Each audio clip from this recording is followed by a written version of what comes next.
making purses.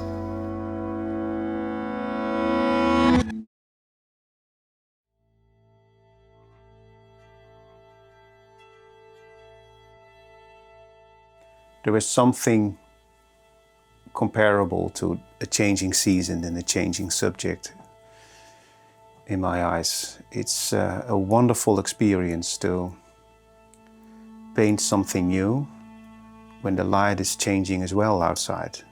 And then I discover new music on Spotify and I make a new playlist, and it feels as a totally new way of spending days during fall. And then I'm already a little afraid of when this fall is over and then the winter starts and it all will become more normal maybe, and then the spring is there again.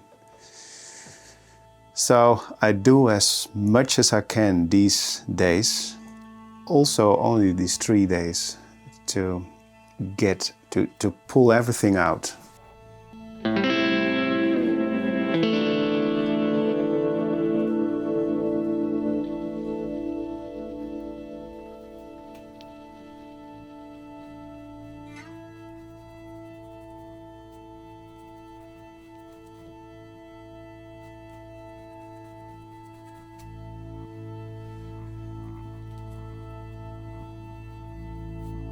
And this new subject isn't that new actually. I'm so fascinated by painting horses now that I want to paint more horses. And of course these horses already took part during that period that I started painting fanfares. Suddenly they appeared on my painting, and I haven't painted that many animals. Horses are for me easy compared to cows and dogs and cats. Sometimes I have to paint dogs and cats in commission paintings next to a house or in front of a house, and that's not that easy. But a horse is very logic for me to see, to draw and to paint. But these are wonderful animals as well, and they are so helpful in many situations, and you see them often here in this town. You see them in those parades for the king, and the police are riding horses too during demonstrations. And I can't tell you why yet, but I'm fascinated by those images of many, many horses. Certainly during those parades with all those men and women on it, riding on those horses in uniforms. They all look the same. And I realized that it's nothing for me. I can't imagine myself on a horse in a uniform. It will be terrible when I should wear a uniform and look like all those people around me. But at the same time, it's wonderful to observe this image, that way how these horses and those people in uniforms become one. Like an orchestra or a choir is able to become one in an image, but also in sound.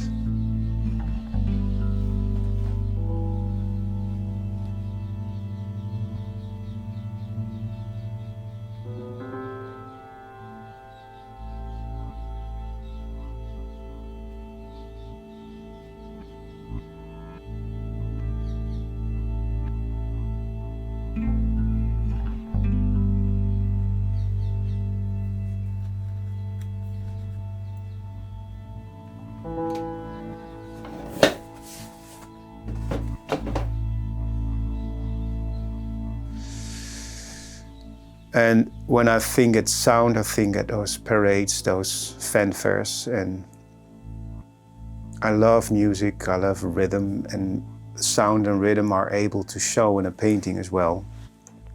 And these walking horses all together in a group is rhythm too, is almost music. When you have seen those people riding those horses here in town, you remember that sound and the smell of the horses. So yeah, it's. I can only say it's wonderful, and I use these 3 days to paint as much as I can these horses, and I will make only sketches to see how it works out, what it looks like, and then maybe later I will do it on large canvases or larger watercolor paintings. There are some commissions, of course, to do as well, starting from next week, and I'm busy with this documentary that I'm making. I told you in the 2 other videos about it, about a classic painter that I'm going to join during an exhibition this month. And yeah, there's still a lot to organize, the frames and the transport of the paintings. I'm having 5 exhibitions this month, and there's a lot to do in the gallery as well. 2 weekends with a special festivals here in this region, and I will join these 2. So yeah, it's really busy, and yeah, fortunately I'm always so obsessed, and I think that's something that every artist owns. It's not difficult for me to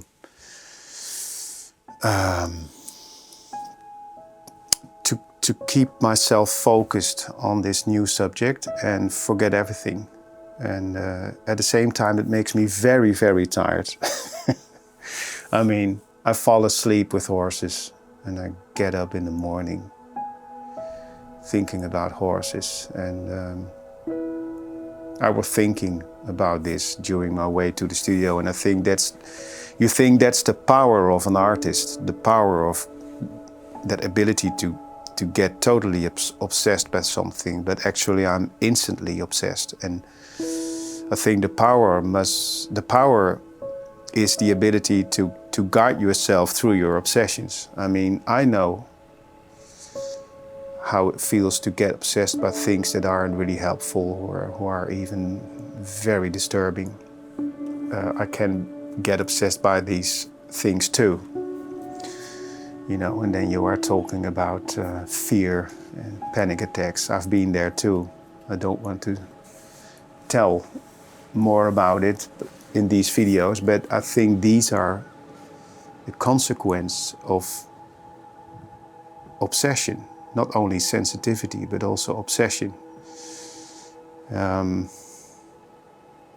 So you become stronger when you know, and I'm learning this, how to guide yourself through your obsessions, and then you can use these obsessions instead of the obsessions are using you. When the obsession is using you, you are a slave. You can't do anything. But when you use it, you are an artist.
It's nice to record this week for me and to see it when I'm editing this video, to know what actually happens, because these weeks are going so fast these days. Yeah,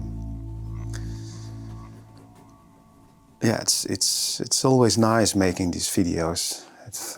I've told you earlier that for me it feels like writing in a diary. I never take time to write diaries, but I take time to make videos, and it's so nice to reach you, all those interesting people who know what I'm talking about, and share these fascinations and yeah, that weekly journey while I'm making art.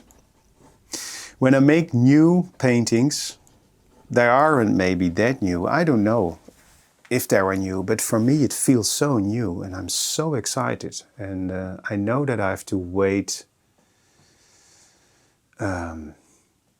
with showing them in galleries. Because when something is new, you are excited, you fell in love with it, and you want to show it to everyone. You want to shout it and to show the whole world what you are doing, that subject that fascinates you. But first you have to discover it, and you have to become a professional in it and make sketches and paintings. And then later, when you become more quiet and calm, you can decide what paintings are interesting and good paintings to show. And of course you need your gallery owners for this too.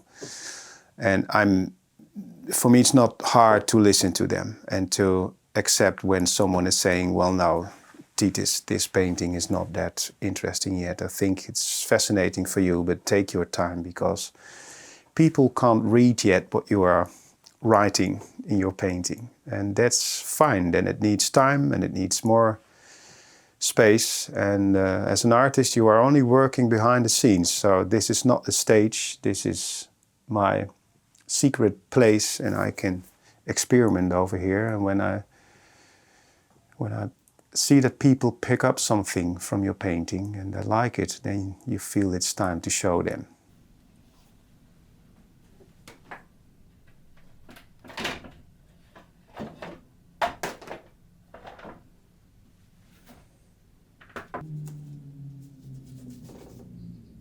Now that the season is changing and we are arriving in fall, it's maybe interesting to discover why those colors change.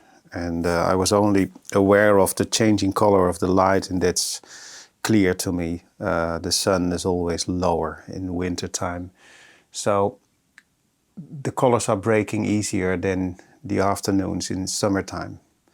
In summertime, the sun is during the afternoon very high, and then you have this straight white light in the afternoon, and I don't like it. I don't like to paint on summer afternoons. And actually the summer is, to me, looks very hard and busy, crowded. And the light and the colors are so very strong and pure.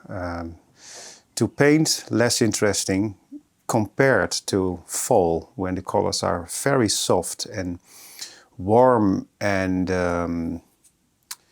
yeah, it's like the nature is able to show its real colors. And maybe that sounds strange, but after reading an article about this, I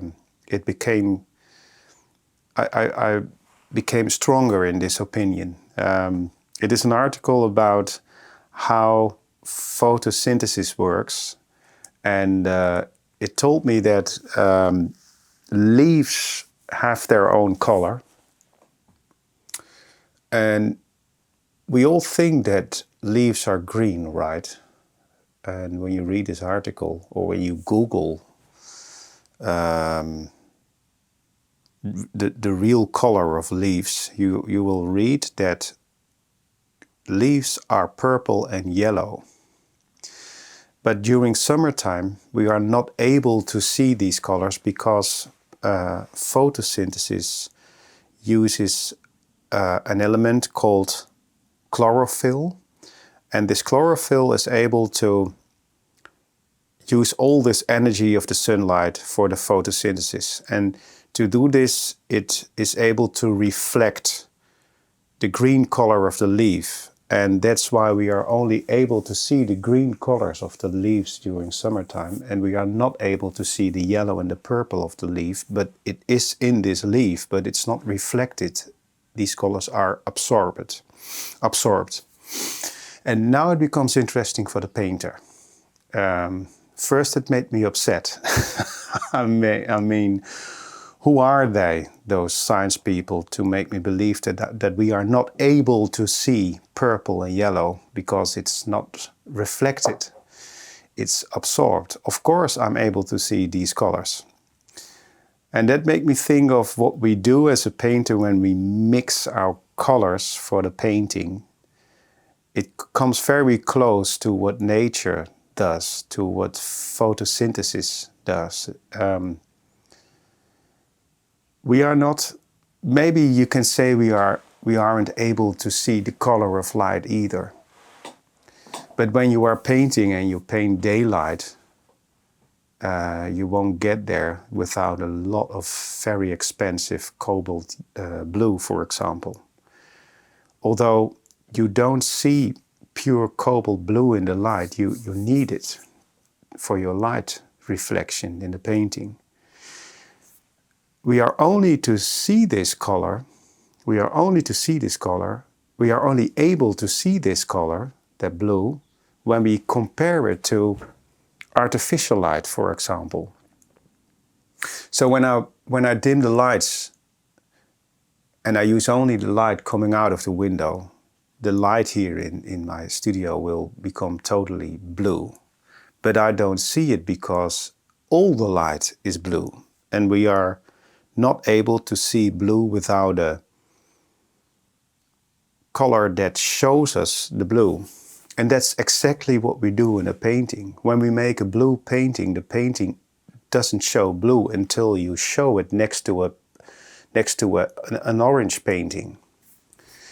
And that's what my framer is doing with his mats. You don't see the green in my painting until he uses a colored mat that makes the warm greens in my painting almost burn. And when we paint daylight, we can only see it when we compare it to artificial light. So from the moment I switch on the light here in my studio, I see certainly in the morning that the light that falls over the table and the chairs and all that stuff here under the window becomes very cold blue. And I think that's the mission of the artist, to show what you only see when you discover, when you survey your fascination by getting obsessed by it and trying to understand what is all needed to have this experience, that experience that shows us not reality, but shows us our own world. And it's all about this. That you grab all those elements, maybe a few, to show a very strong image that captures you daily as an artist. And for me, as you know, that is light, and light is color and contrast. And I'm realizing every week that actually I'm not painting light, but I'm painting the dark. And when I know how to paint the dark and I know what colors to use, I'm able to show the light. It appears, but actually I don't paint it. It appears by showing the darkness and the right colors and the contrast in the darkness, in the shadows.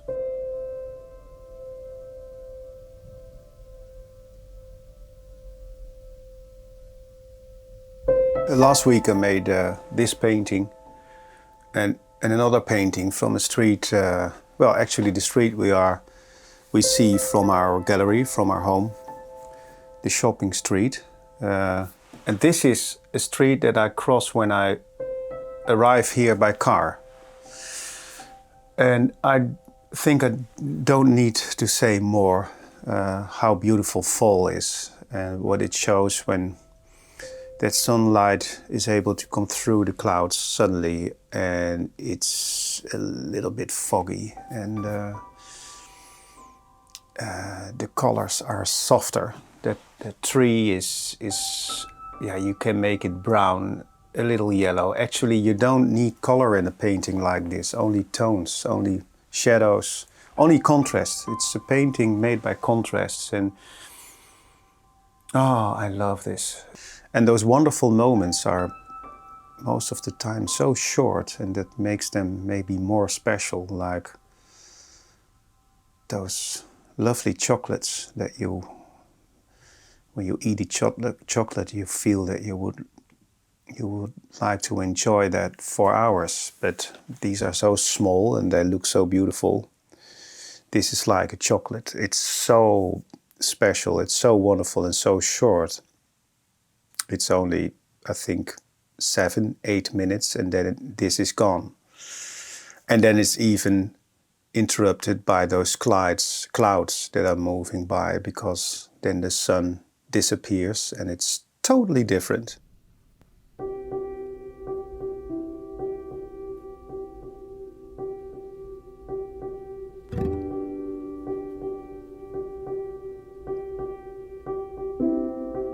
Well, it was another week, another 3 days actually. It was nice to have you here. Thank you for joining me in this journey. The special members can witness how these paintings appeared. Everything was caught on camera, so you will find this new special video in the special member playlist. You can become a special member too. I will leave the link under this video in the description that guides you easily to the way to become a special member. I would really appreciate that you support this channel then and you get access to these special videos in the special member playlist. Enjoy the weekend and I see you in 2 weeks in the next video. Bye.